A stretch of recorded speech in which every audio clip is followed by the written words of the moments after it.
A riff, a short piece of speech or writing that develops a particular theme or idea. Yo, today I'm looking like a shaggy dog. I need a haircut, but wanted to get my riff in for today. The thought I wanted to talk about today is MVPs. What's an MVP?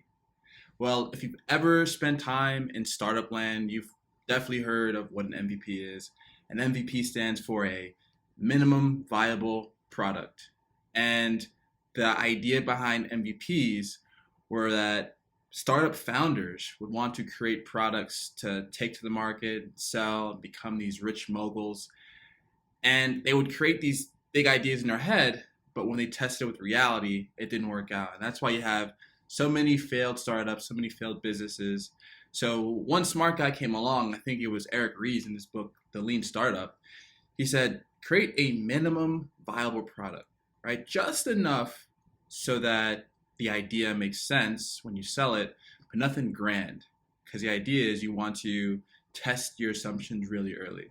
And that took force over Silicon Valley. Everybody was like, I got to create my MVP. It's like the first step in creating your startup these days. And I wanted to break it down and think, why is a concept of an MVP so cool to think about? Like, why is that a useful concept?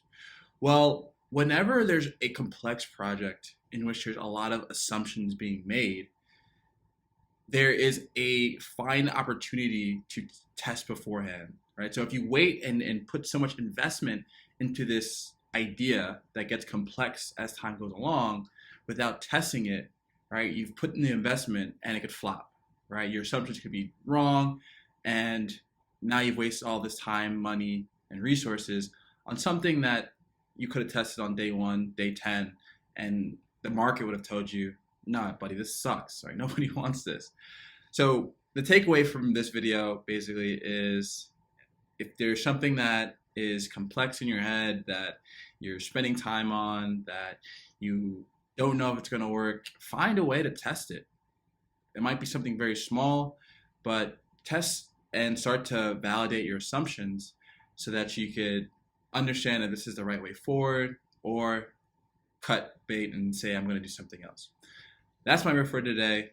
Catch y'all tomorrow.